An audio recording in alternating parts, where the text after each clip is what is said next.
going to be your presenter today. Josh has started the recording. So the information that we're going to go over today is for prep data managers from your EPP. And this is going to be training those individuals on how to record data for your EPP related to prep. And so if you're an EPP that's partnering with an LEA or district that has approved for prep residency, and you're going to be placing residents in their district this year that are going to be part of the prep allotment, then this training is for you. We're going to go over how you use the new screens in ECOS entities that you'll use to record that data. So as we move through this information today, just keep in mind that the prep data entry and the role of the prep data manager in your EPP is going to be important because the prep allotment dollars that are going to be allocated and awarded for a residency prep are going to be based on the data you report for your EPP using the process that we're going to review today.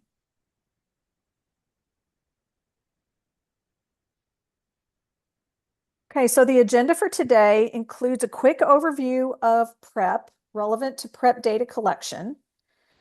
Then I'll focus on the specific prep area and the unique requirements related to your EPP's responsibility for that data.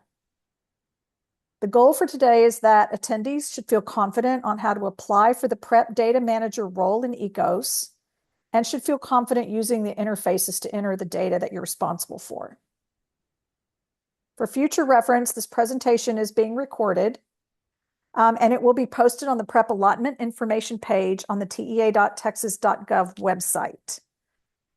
Please feel free to place any questions that you have in the chat or Zoom Q&A. And we will, if we have time today, try to respond to some. But if we don't have time, then we'll definitely publish an FAQ with answers to all of your questions with the recording, as is customary for when we do training. You can also submit at any time questions to the prep support portal, and the link for the portal you'll find embedded on this page.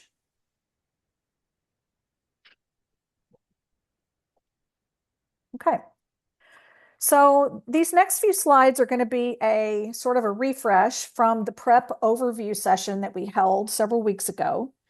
And so I just wanted to go over these not only to refresh you, but I know there were a lot of folks that didn't get to attend that session. So this slide has some key terms that you're going to hear me using quite a bit today. So let's just kind of go over those so that we're all synced up and on the same page with what I'm talking about. So when I refer to an LEA, I'm referring to a local education agency, such as the district or the approved charter campus, that is going to be approved for the prep allotment for 26-27.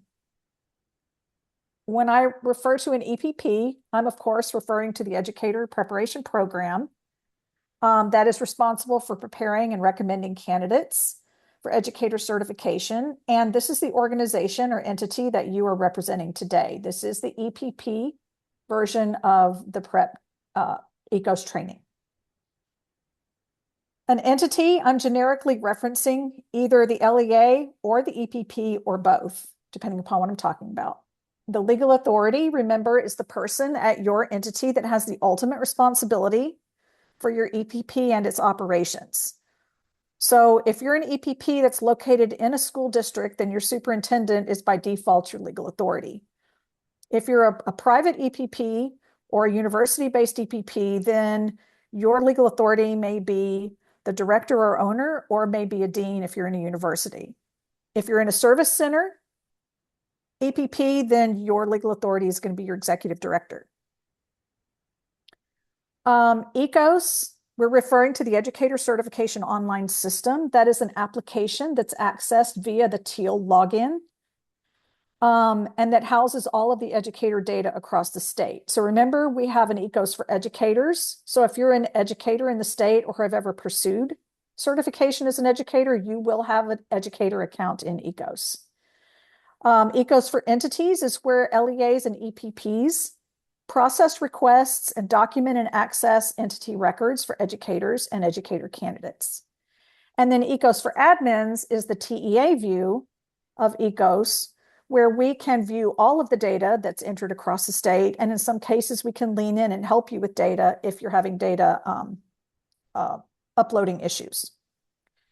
And then Prep Data Manager is what I'm referring to there is the person you've identified at your EPP that's going to be responsible for entering prep data on behalf of your EPP into ECOS.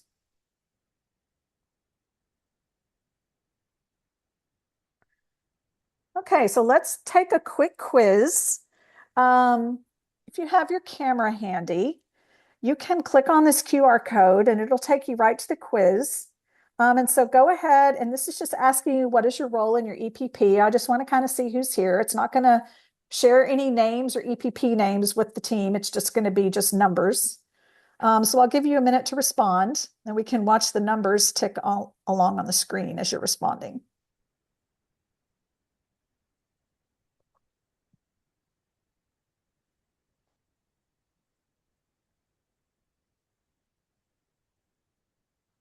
Let's see how we're doing on this other question.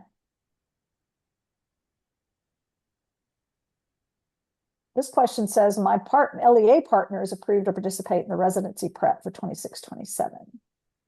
Wow, 76% of y'all say that you're partnering with a LEA that's participating in the prep, so that's good. Okay, so we got a good mix of folks, certification officers, prep data managers, got some legal authorities here. That's important. Legal authorities need to know what's going on with their programs. Okay, and whoever's the prep data manager and legal authority or backup legal authority, you got a busy life. All right, great. Thanks, y'all, for contributing to that. All right, so let's move forward and cover a quick refresh on the overall prep data management process and the structure of data that we're going to be capturing in ECOS for prep. So you may have seen this at the original overview that we did if you were there, but this sort of is the picture of how the 5 prep programs that are established by House Bill 2 that was passed in the 89th Texas legislature are sort of defined. And the 3 in the red boxes will be the prep areas that will be live for 26-27. So data reporting will begin for these 3 prep areas this summer. Specifically, data reported in ECOS will be able to be reported starting July 1st. And all initial data for the fall payout for prep must be entered and accurate by August 28th. The other 2, prep pre-service and prep traditional, those will be on for next summer. Those will be available. But for this summer, for EPPs, the prep residency is the one that you all will be engaged in and where your data will have the big impact. So note that the prep Grow Your Own and mentorship programs are LEA-specific programs where the prep residency program happens through a partnership between the LEA and one or more of its EPPs. This is going to be important in the context of what we're learning about today because the LEA and EPP will share responsibility for entering various data points into a shared screen.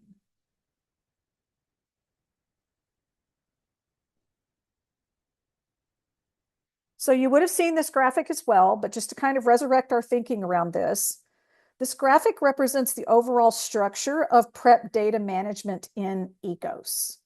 So remember, ECOS is where your EPP manages all of your candidate data. You record your observations, you create your clinical experience records, you record your admission records, and all of those things.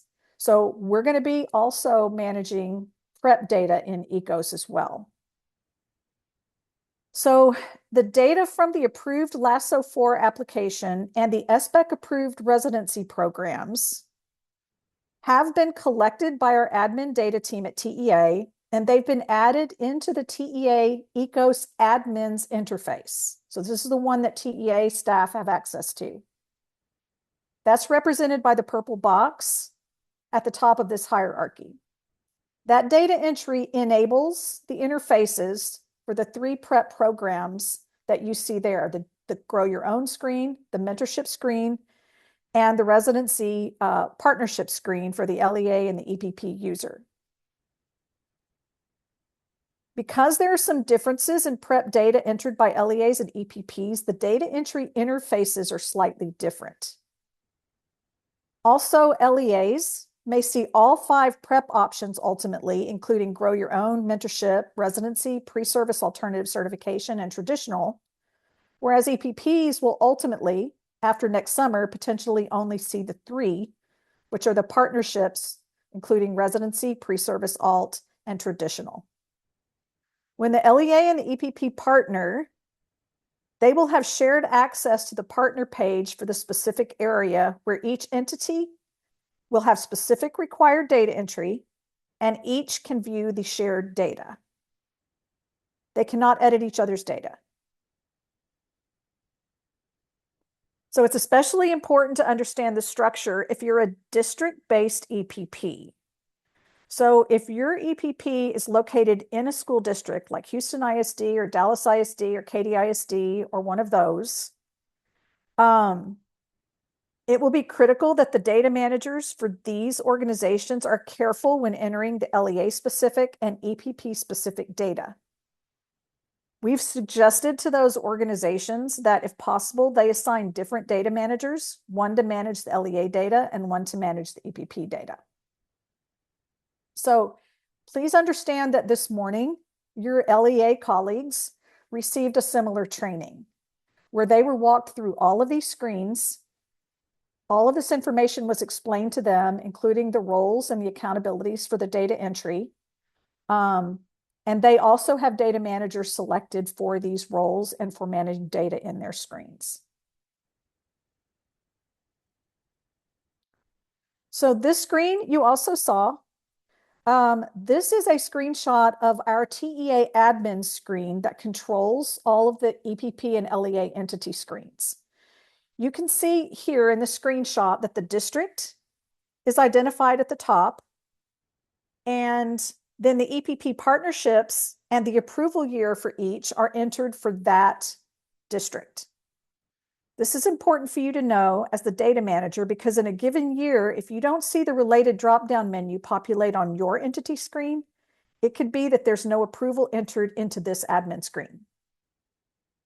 So a technical assistance request to TEA would initiate the TEA admin to verify the information for you to make sure that you actually have an approval for that year. Note the district and EPPs listed here, though. These are just for test purposes, so I just want to make it clear that these aren't like actual approvals. This is just out of my test system. Okay. So this also is a screen you've seen, and I just want to reiterate these important dates. I'm going to be reinforcing these throughout.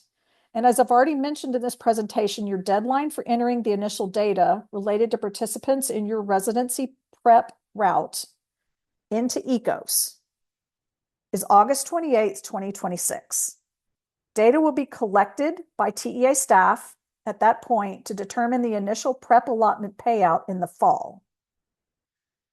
The next slides that we're going to look at are going to help you enter data to meet this deadline.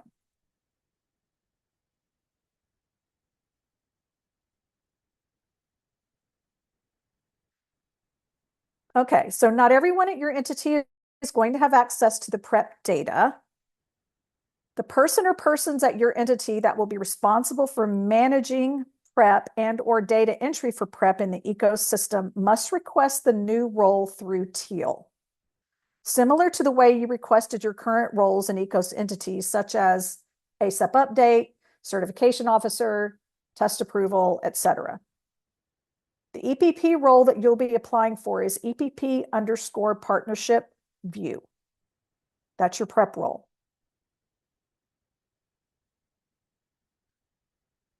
You will request approval to add the role.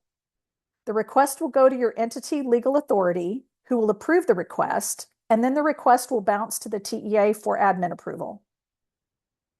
This is actually the usual process for approvals. Once TEA approves the access, the person who requested the role will have access to the prep menu options.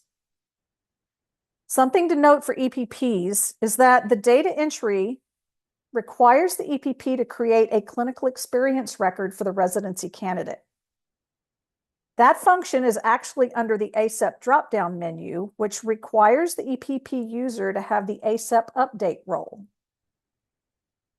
Consider whether the prep data manager should also have this role, or if the prep data manager should not have the ACEP update role, but should establish processes with others in your EPP who will create the clinical experience records for them.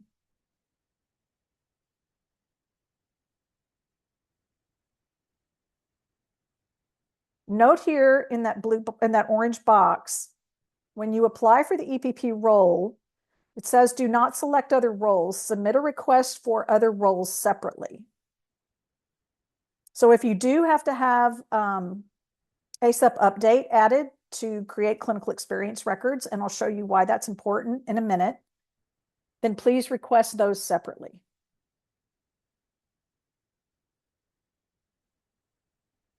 Okay. So I'm going to walk you through the steps to request the role and provide you some screenshots so you'll kind of know what you're looking for whenever you go and actually request the role by yourself. So first, you're going to log on to the TEA. You're going to get onto the tea.texas.gov website, and you're going to be sure to use your email address that's associated with your entity when you request the role. Your access will not be approved if you're using a private email address that is not your entity's address. This is because sometimes ECOS will mail you information that is based on that role, and you do not want secure emails coming from ECOS entities to your personal email. You want it to go to your company email for security reasons. So at the top of the the TEA website, you can see it has a new look. Towards the right side, you're going to see login. And if you use that little drop down, you can see the teal login link underneath that drop down. And when you click on that link, it's going to generate that screenshot that I have at the bottom, which is your teal login portal. If you have a teal account, you can log in from here. You should use the forgot password or forgot username links as needed if you have not logged in for a long time and you need to be refreshed on what those accesses are. If you don't have a teal account, you can request a new account from this screen also.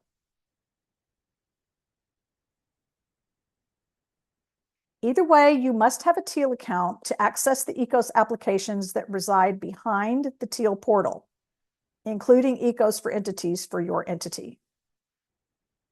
And as a reminder, if you're at an EPP that is within an LEA, we strongly encourage you to have 2 data managers, one for each role, the LEA role and the EPP role.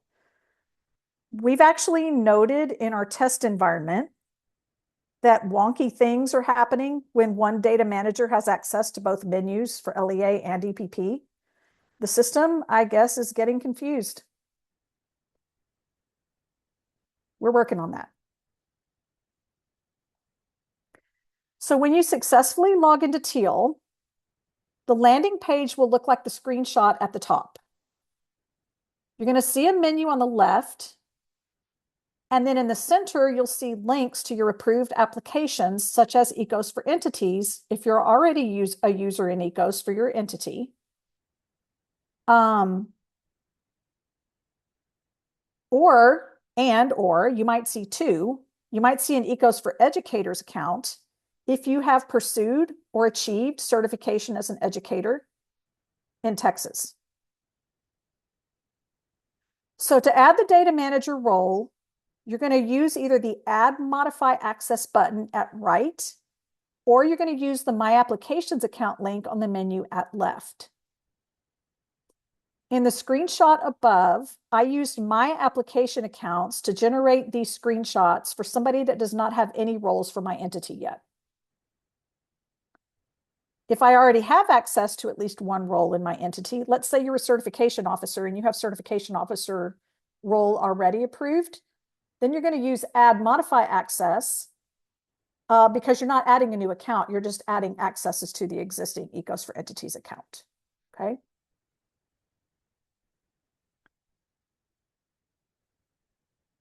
From the resulting screen, when I selected my application accounts, I'm going to follow the sequence at bottom, starting with the bottom left-hand screenshot. And I'm going to click on request new account if I've never had access to my entity account, or that step is going to be skipped and it's going to say add access.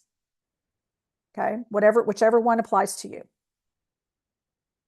From the pop-up window then, if I've never had an account, I'm going to select the ECOS for Entities option and then request new account. This is a screen you will not see if you use the Add Modify Access button because you already have your entity account established. So when you select the Add New Account option, you get another pop-up window that allows you to select the Data Manager role that's specific to PrEP.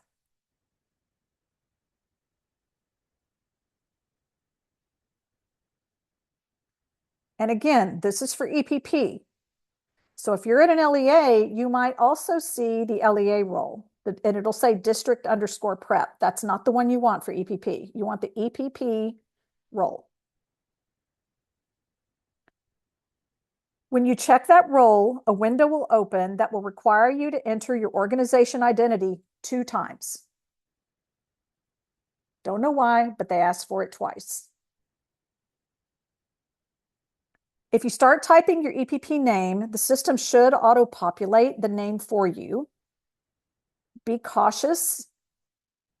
Verify the name because some entities have similar names. And so check the name carefully and verify the county district number attached to your EPP name to ensure you're selecting the correct entity.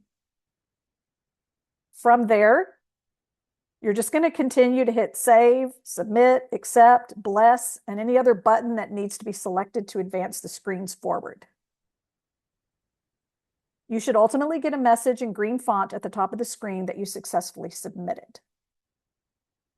The request will go to your entity legal authority for approval, so you may want to check in with that person and let him or her know to approve the request. After that, the request comes to TEA for final approval.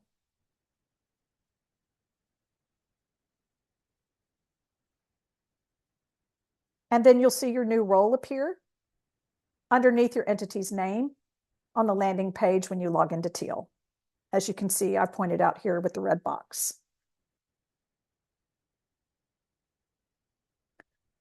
Okay, so you have access when the PrEP approval and/or partnership relationship is established via the Teal admin screen that I showed you earlier. Approved data managers at the EPP will see the PrEP data management menu options at left in your entity green screen. The data manager for your entity will use this menu to access the data entry interfaces. Similar to the way you already access the recommendation list to recommend certificates, the ACEP dropdown to update admissions, clinical experiences, and you access test approval to give test approvals. So this is a familiar screen. To access this menu, you're going to log into Teal, as I showed you earlier, and on the landing page, click on your entity access link. It will open ECOS for entities for your organization. You'll have access to the menu options for the areas that you are approved for, including the PrEP Data Manager.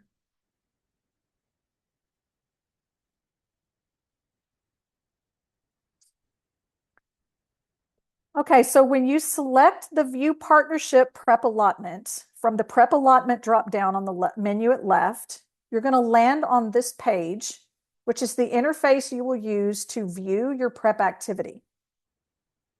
Note the structure of this page. There are 3 collapsible sections The first section contains instructions that give the user information about how to enter data for that prep area.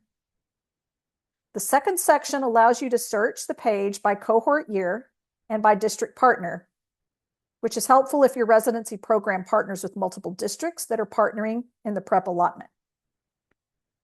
The third section shows the LEA, the list of participants for a given cohort year. From that list, and then from that list, you can edit a record.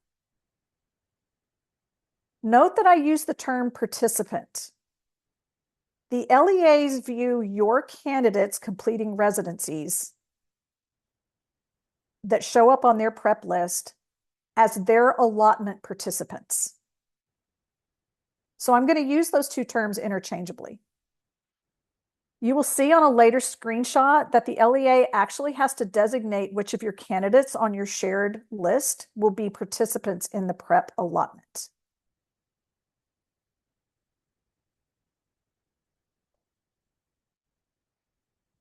Okay, so let's take a quick look at the two prep areas that will be active for 26-27, for which the EPP will be responsible for data.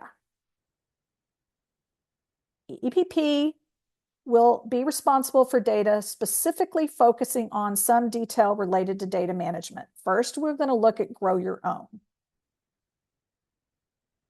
So, as you know, the Grow Your Own, or GYO prep program, is an LEA program.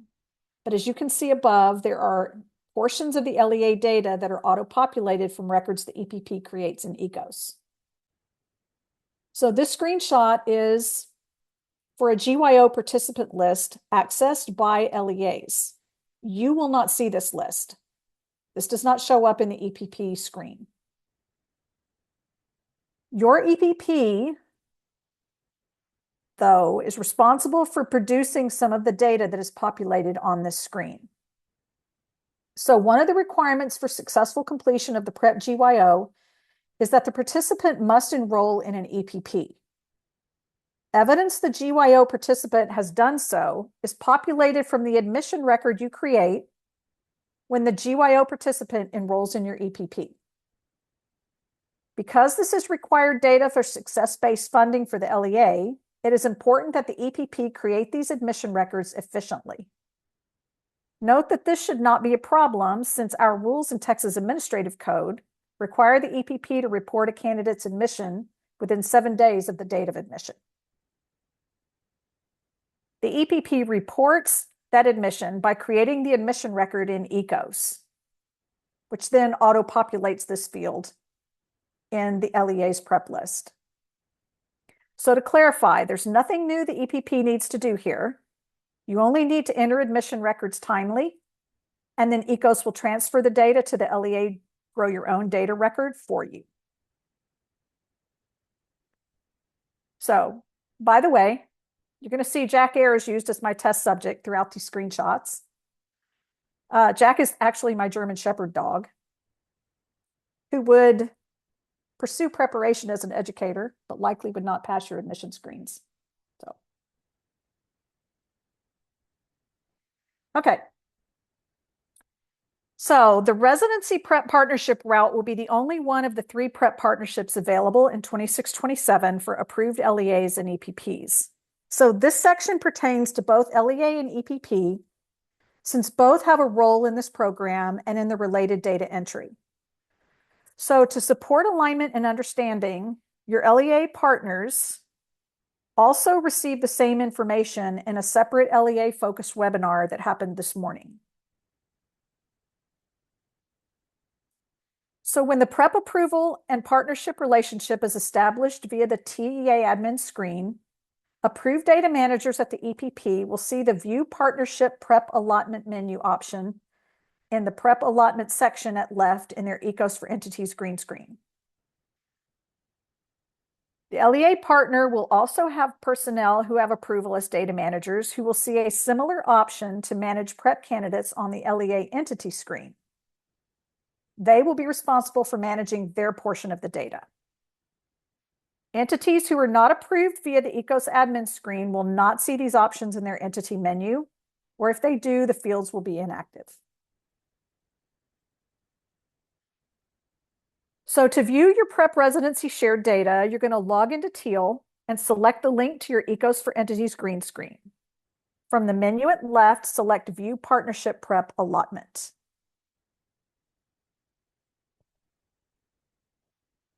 So before we jump into actually using the interfaces, let's go over some key information for you to know. The prep residency has specific requirements and parameters that must be met. So the data collection screens for both LEA and EPP are aligned with those requirements and parameters. Data reporting for the prep residency program, as I've said before, is truly a shared partnership between LEA and EPP partners. The resulting interface or screen that holds the residency data for a given cohort year is shared between the EPP and the LEA, where both partners can access the same page. The residency participant is entered onto the shared partner page initially by you, the EPP. The data one partner enters can be viewed, but not edited by the other partner. Note in bold that identifies the participant will be populated on the residency partner page for the LEA when the EPP creates the clinical experience record for that participant. The participant is your EPP candidate that will be completing a residency at that LEA. It is the EPP's responsibility to initiate this record because the EPP candidate must meet the requirements for educator preparation and issuance of the enhanced standard certificate. So the EPP must track those requirements met. The candidate must meet the preclinical requirements at the EPP before the candidate can begin the residency portion of the training. In other words, the EPP is the keeper of requirements met by the candidate. So the EPP enters the first record that places the residency candidate on the shared partner page for the prep residency participants. In this partnership, again, the term candidate and participant are the same individual. So what this means for the EPP. This means it will be important for your EPP to be efficient when entering the residency clinical experience records ahead of the August 28 deadline for submitting initial data so that your partnering LEA has time to verify the participants by August 28 for the purposes of meeting the data requirements for the initial allotment payout in the fall. As such, it will be important for LEA and EPP partners to plan and communicate related to prep data reporting.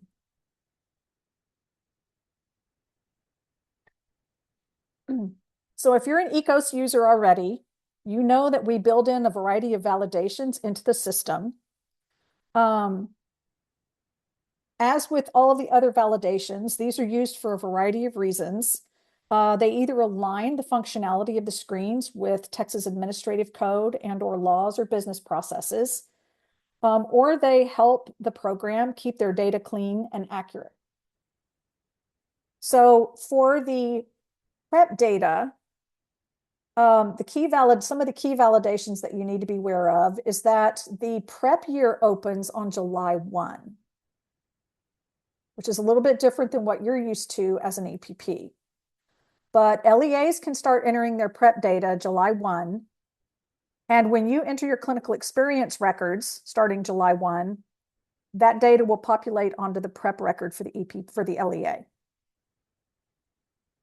The prep screens lock against new entries on January 31.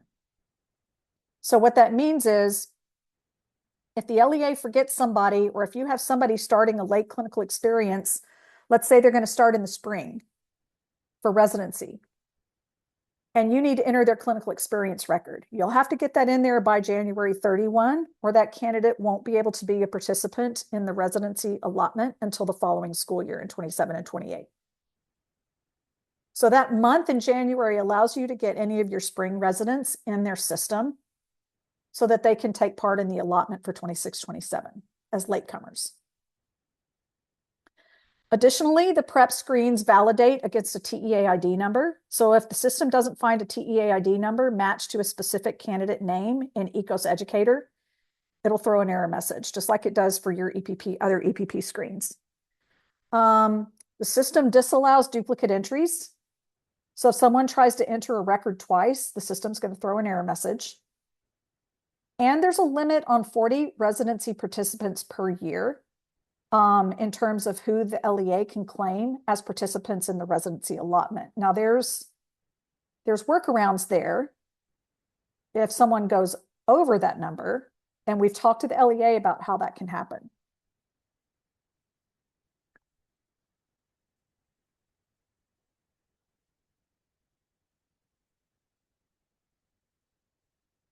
So please note that error messages prevent your data from uploading. If you get a warning message, that just tells you you're doing something that the system thinks might be wrong. You might want to look at it again, but it'll load. So just make sure if there's an error message, it's not happening. Whatever you put in the system isn't staying there.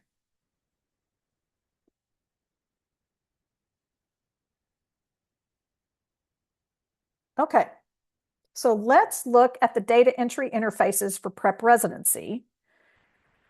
So first, if you have ASAP update role in your EPP, you're going to recognize this as the data entry screen where you create your clinical experience records for your candidates. So when a candidate completes a clinical experience, which could be clinical teaching, it could be a residency, it could be an internship, could be a practicum if they're not teachers, if they're principal candidates, everyone has to have a clinical experience record that details the elements of their clinical experience. How many hours, what were the start and end dates, what type of a clinical experience it was, and where's the district in which they completed that experience. This has to be created for every candidate in your EPP, not just the ones participating in residency. So this is the screen where you're going to initiate the data entry. My entity on here is the ZZZ entity for testing and training, which is our TEA EPP, where we test things in your environment. Jack Ayers is going to be the residency participant. So I guess he passed your admission screen and got in.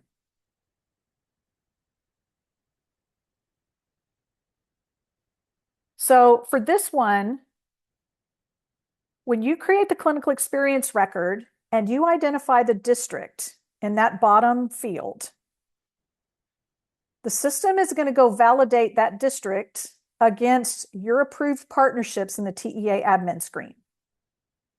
If it finds a partnership between the ZZZ entity and Austin ISD, it's going to pop this candidate, Jack Ayers, onto the prep participant list for residency at Austin ISD. And that's how you populate your candidates as prep residency participants on your shared partner list. It's that simple.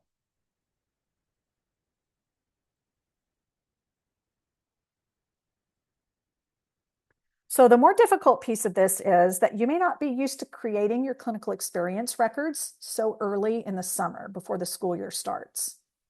That's going to be the shift in the paradigm here, is that you're going to have to create these records earlier for your residency candidates. So you're going to have to do some planning with your LEA partners, and we've told them that they need to help you by getting host teacher TEA IDs and host teacher names to you early.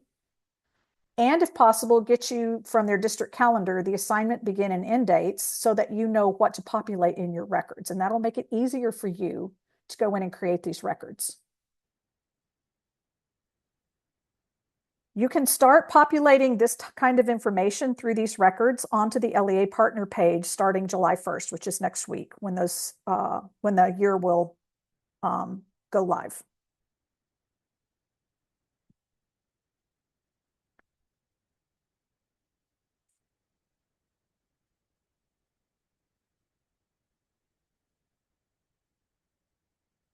Okay.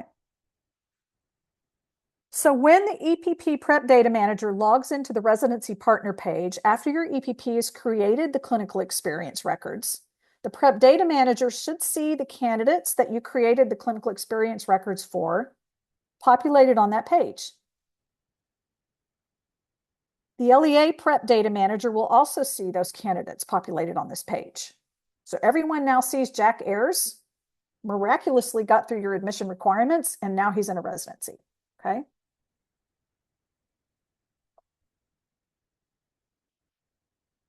So some of the features of this interface, you can view your partner page by cohort year, and you can export it to an Excel file if needed, which is similar functionality in the other interfaces you see in ECOS. You'll also note that your EPP cannot edit any of these records directly unless you edit the clinical experience record on the back end. The prep end date field changes when the residency end date in the clinical experience record is reached, or if the LEA removes the participant for any reason.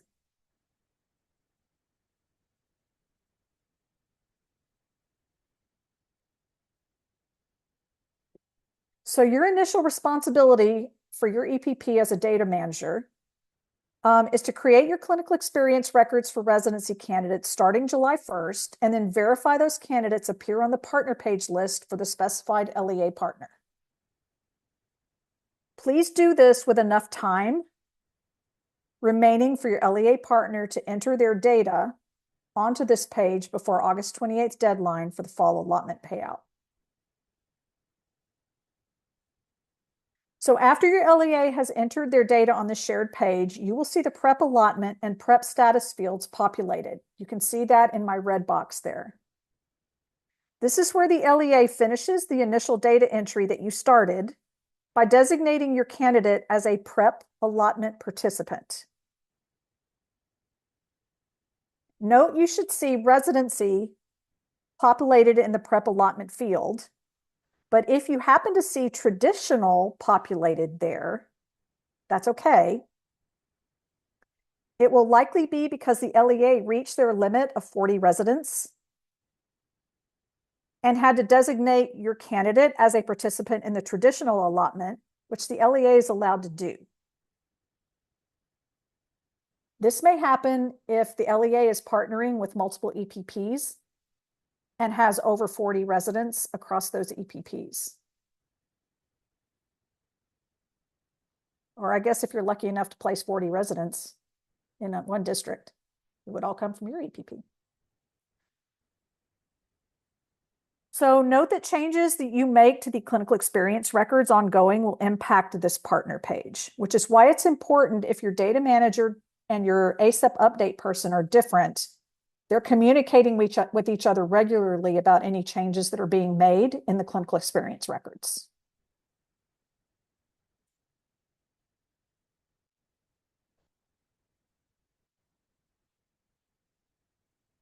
Okay, so we're assuming the candidates that we've entered so far are starting their residencies in the fall. They have to be there on the first day of school. They have to be there till the last day of school. But we know that some of your residents may start at the beginning of the spring semester and go spring fall instead of fall spring for the full year. So as I said earlier, the prep year locks on January 31st. So no new participants will be added for the 26-27 allotment year after January 31st. So that means that you're going to have to create clinical experience records for residency candidates that have a spring start date before January 31st, with enough time remaining for the LEA partner to verify the candidate as an active prep allotment participant before ECOS locks the partner page at the end of the day on January 31st. Now, note that the partner page records can be edited ongoing, and the LEA is going to be adding new data across the years as candidates are finishing these programs to qualify for the success-based funding. But the actual addition of new participants ends January 31st. Anybody who comes in after that gets to roll over to July for the next data entry for the next reporting year.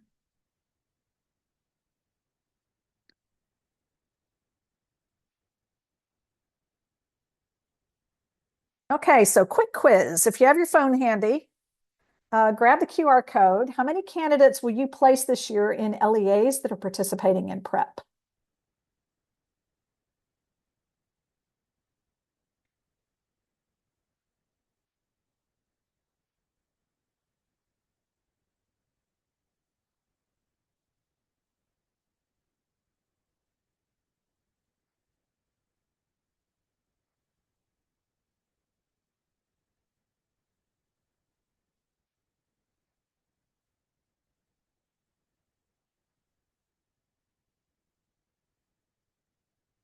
I actually think it's a good thing that 2/3 of you know how many candidates, you know that you've got more than 5.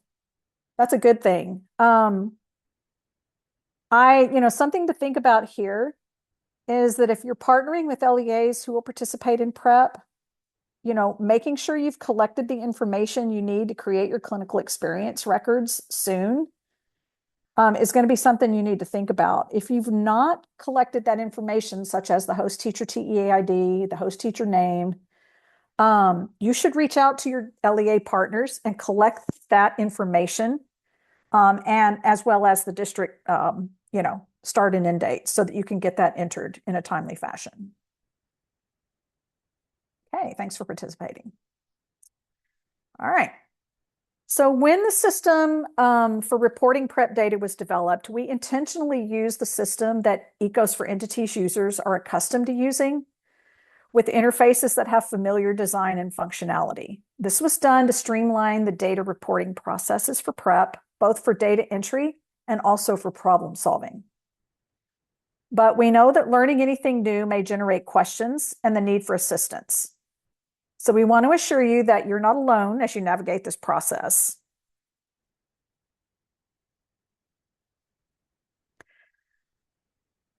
So consider that there are hundreds of LEA and EPP users across the state, but only a handful of TEA admins to provide technical assistance. So we encourage you to attempt to solve problems yourself first, if possible. You also likely have other ECOS entities users at your organization that may be able to assist with general user problems, such as teal login errors. There are also some common prep-specific issues that could come up that you may be able to figure out without contacting the TEA for assistance. So let's look at some of those now. So what if you don't see your prep menu options appear in ECOS entities? Well, you should return to the teal landing page and verify you have the correct access for your entity type. So make sure that if you're an EPP, you didn't mistakenly request LEA access. We're trying to verify that as we approve the accesses, so we're trying to double check you, but things slip through sometimes. Also, and a more realistic approach is, ECOS is very sensitive to caching issues. And so anytime LEAs and EPPs are having trouble with ECOS performance and functionality, we encourage them to log completely out of teal, empty your internet cache, refresh your browser, and then log back into teal again. And many times that will fix whatever problem it is you're experiencing with ECOS. So you see the screen options on your menu, but the screens don't populate or data entry fields are grayed out. So you should verify TEA admins has entered your approval and or partnership. So you can submit a request to the TEA help desk, to preparation programs on the data reporting link. A TEA admins, probably David, who you're used to working with, can check and see if you've been uploaded. You can verify with your partner LEA that they are a prep participant for 26-27. If not, there will be no partner page with that entity. If you don't have the TEA ID number and or name for the candidate's host teacher and or the district start or end date in the 26-27 school year, you can contact your LEA partner and ask them to get that information for you. You can also look up the district calendar on the LEA's website to find the first and last day of school. The HR groups at most LEAs have access to file transfer, which allows them to enter a social security number for their employees and will generate TEA ID numbers for them. So the potential is there that they could get you a TEA ID number if you don't already have it for a host teacher. If you don't see a specific residency participant listed on your partner page, search the EPP clinical experience records in ACEP that are accessed under the ACEP drop-down menu and verify the candidate actually has a clinical experience record. I actually answered a help desk ticket today from an EPP that said, I'm trying to recommend an enhanced standard for my residency candidates and it's not issuing, it's erroring. And I said, well, you haven't created any clinical experience records for any of these folks yet. And issuance of the certificate's validating and it's looking for that. So sometimes you think a record's been created and it errored out, or somebody just forgot to put it in and it isn't there. So you should check and make sure the record's there. Also identify that the clinical experience record has listed the correct LEA partner as the site for the residency. Remember, there are like 3 or 4 LEAs in the state that have the exact same name as another district. Strangely, they have different county district numbers. And so whoever created your clinical experience record might have listed the incorrect LEA partner. So you need to verify that as well. If all of that is correct, they should be showing up on your partner page. If they don't, you should send a technical request ticket to the help desk to data reporting so that David can go in and figure out why it's not performing as expected. If the information is incorrect in your residency participants record on the partner page, again, review the candidate's clinical experience record under ACEP and make the corrections as needed so that the record is correct. And then that should show up on your partner page as correct.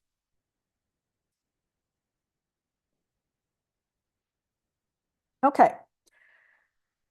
So we've identified that the cohort year for PrEP reporting opens in ECOS on July 1 each year, with initial data entry of participants for that year entered into ECOS by August 28th,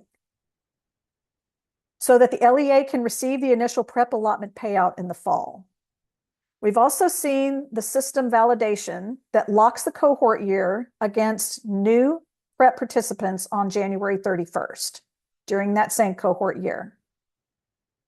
So then what happens in the remainder of the year, and how does this process play out across the years? So on the first row in this picture, the green square represents the new year open for initial PrEP data entry on July 1st. The red square represents the January 31st lock date for initial PrEP data entry.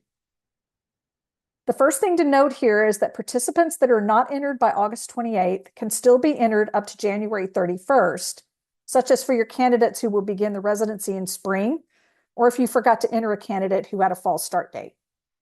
So let's say you forgot to enter a clinical experience record before August 28th, or maybe you weren't sure that candidate was going to be able to do their residency for whatever reason. And then all of a sudden they were able to, and they were able to get started.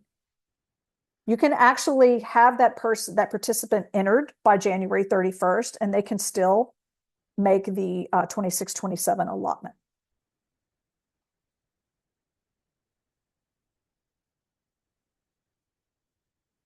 The initial allotment payout to the LEA for those additions that you enter between August 28 and January 31 will happen at settle up time in September at the start of the next cohort year. Second, any participants that pop up after January 31st must be entered onto the next cohort year that opens up the following July 1 during the summer. So you see the 27-28 cohort year unlocks on the green square on the second row in the picture. Your EPP will begin creating clinical experience records for candidates completing residencies in 27-28, starting July 1st, 2027. So in this pictorial representation, starting with the 27-28 cohort year in the fall of 27, which is around September, October, the LEA partner will have both a settle up time for the previous cohort year, 26-27, and an initial payout time for the new cohort year, 27-28. A lot of payouts happening. As we move through the years, success-based funding for LEA and EPP will also be rolled into one or both of these payout periods. Note that success-based funding is triggered when the LEA identifies the participant as complete through ongoing data entry in the ECOS interfaces we just viewed. The key to all of this is the LEA and EPP must complete their data entry according to the timelines and deadlines. TEA admins will harvest whatever data you've entered into ECOS in a given year and submit that data on your behalf to be used to calculate the allotment payouts. So this takes us back to the importance of your role as a data manager for your entity. You must be efficient, both timely and accurate, so that prep entities and participants can receive the allotment money that they are due.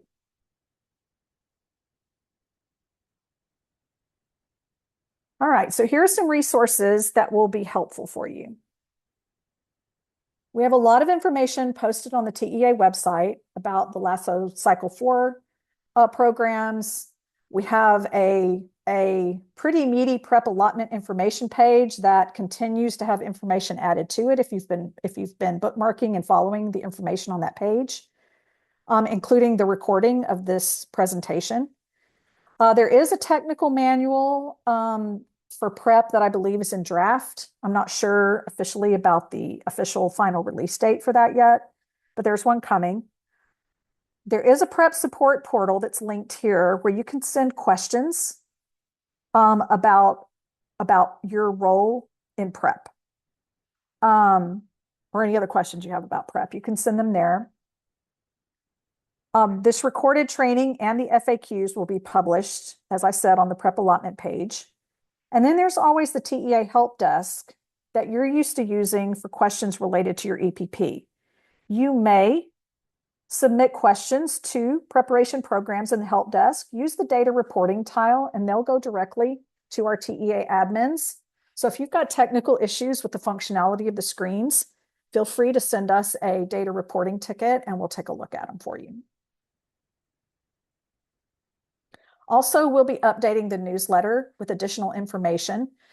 And just note that, as with all of our ECOS updates, we will continue to enhance these screens going forward. So anytime we have significant screen enhancements that are going to update functionality or user processes in these screens, we will be notifying you all. And we will be providing either training or updating the technical manual or whichever seems to be most appropriate. So we'll announce those in the newsletters for you.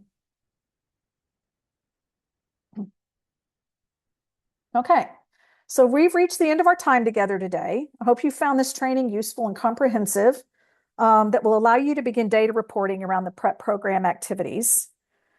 If you do have questions, you can either continue to submit them here or send them into the prep support portal that we linked on the second slide. So it is almost 3 o'clock.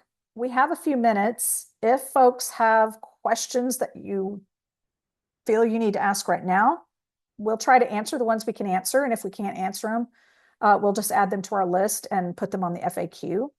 And if you don't have questions and you need to take off, then please feel free to log out. There won't be any more new information provided. This will be the last slide. If you do have a question, just come off mute and ask it, please.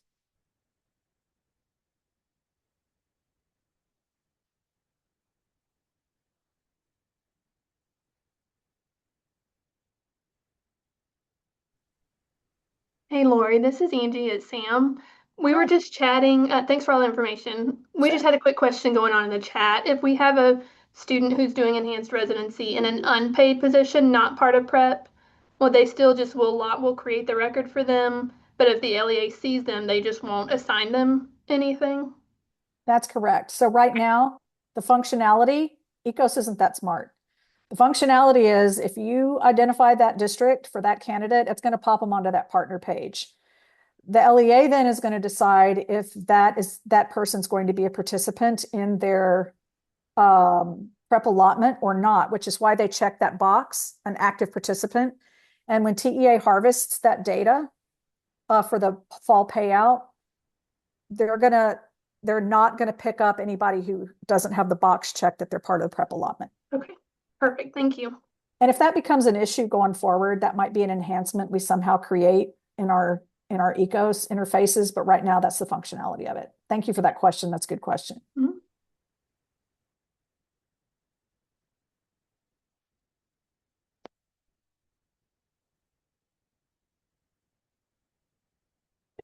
Lori, I have a question. Sure. If there's time. So and it's also been in the chat too, the meeting group chat. I just wanted to clarify that the enhanced residency can still be offered outside the prep route. So, and Josh is going to correct me if I misspeak, but if you are an SBEC approved residency program and you have candidates in residencies in districts that are not participating in prep, those candidates, if they meet all the requirements for the residency, can still qualify for the enhanced standard, Okay. right? Going forward, starting with 27, 28, I believe there's going to be a reapplication process for residencies because residency will only be a prep route, whether your LEA partner participates in prep or not, meaning you're going to have to offer the the prep residency requirements after this year. Josh, did I misspeak on that? No, that's correct. So starting with 27, 28, all residencies will have to be through the through prep. Yeah.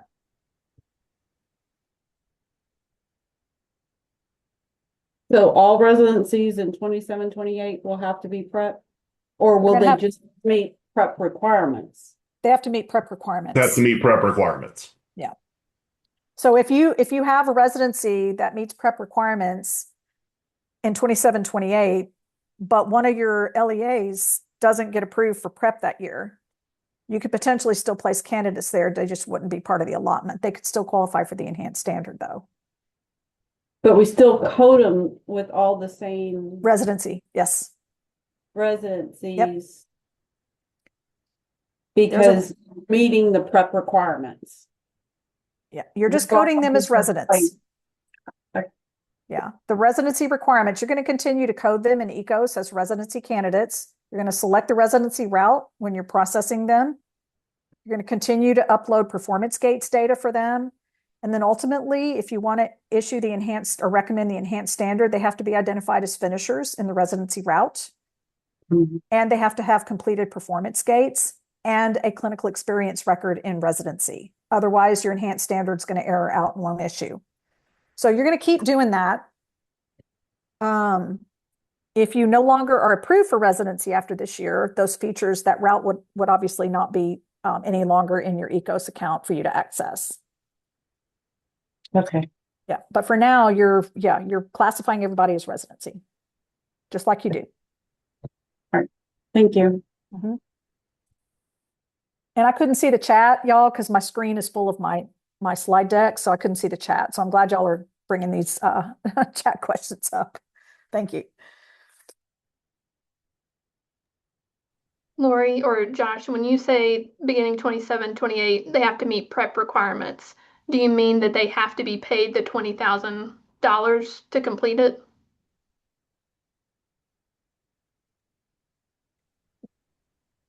That Yep. part I don't want to give a definitive answer on because I'm not quite sure. When I say prep requirements, I'm speaking more to the Reading Math Academy, Science of Learning. Oh, gotcha. Yeah. Those. Okay.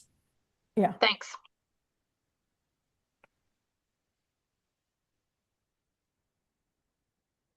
Anybody else?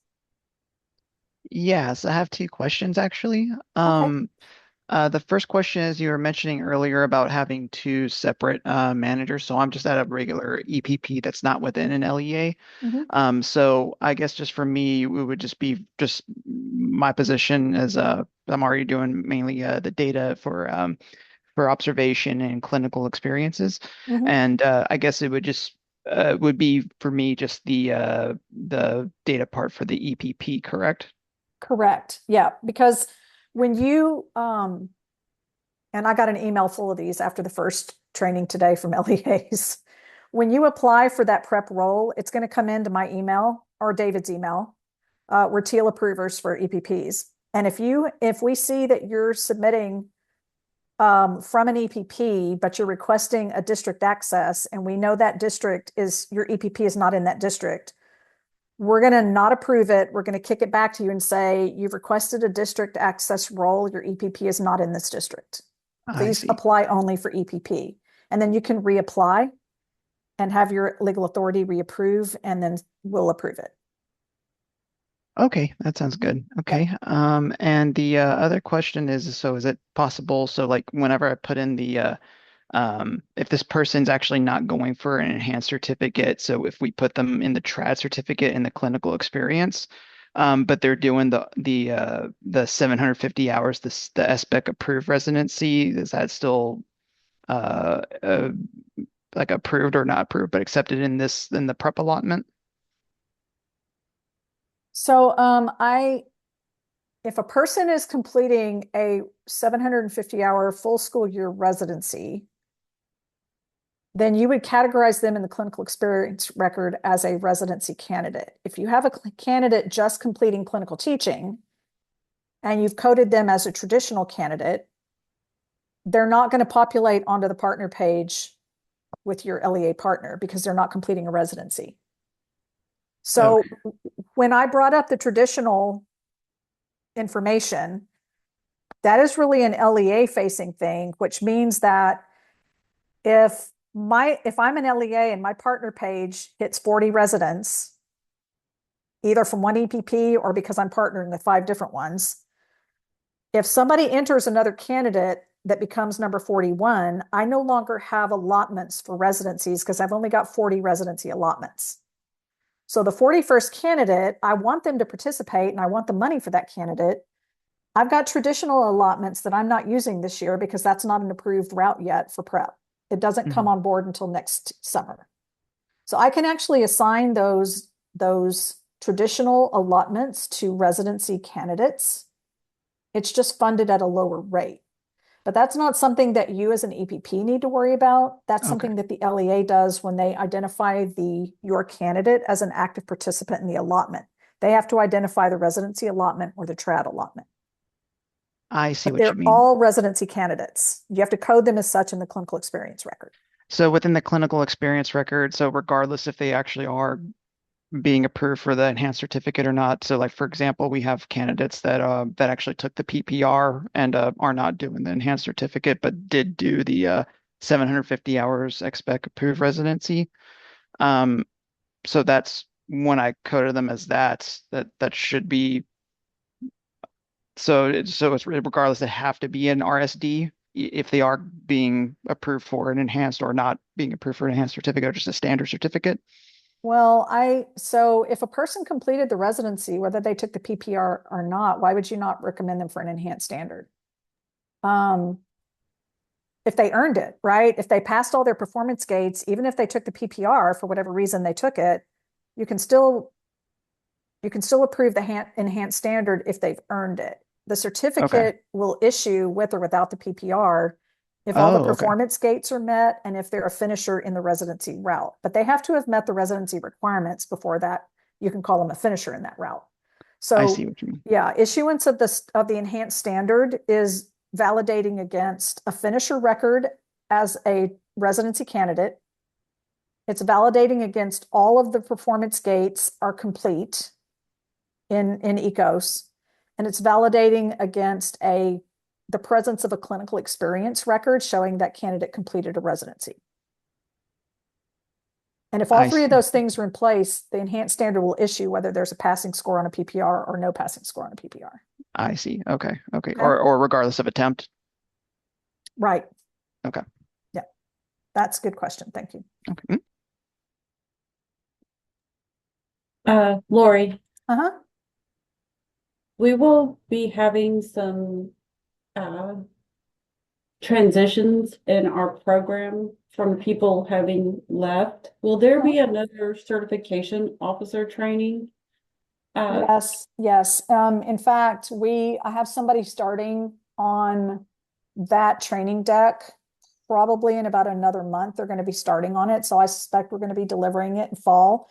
We're trying to clear ACEP and this prep startup, and then we're going to have a certification officer training. So if you've got new people and they need actual training on using ECOS, we're happy to do a one-off training with you until such a time that we can get certification officer training done. But yeah, you can expect one sometime in the early fall. We need to clear ACEP reporting first, though, in September. Okay, because like in our program, we divide certain roles. Like I'm a cert officer, but I do the admissions and the finisher part. Right.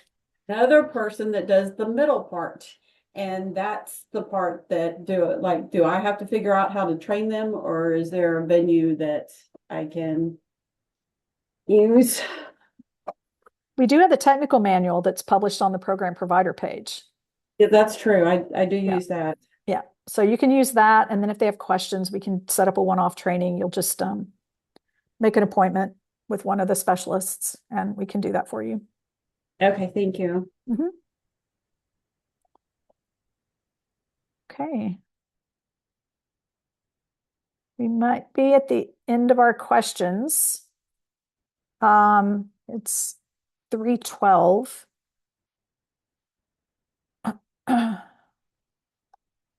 Lori, can I ask Yeah. one real quick? Sure. Okay, if we had spring 2026 starters, so first semester spring 26, second semester fall 26, will they show up on the LEAs for the LEA to approve? I don't think so. Okay. So probably what's going to show up on your partner list is who you have for fall starters. Okay. I can check that functionality, Carrie, and be sure. And if it's any different, I'll drop you a quick note, but I do believe it's going to be fall starters for 26, 27. Okay. All right. Thank you. Yeah, good question. I need to look at that functionality too. So thanks for saying that.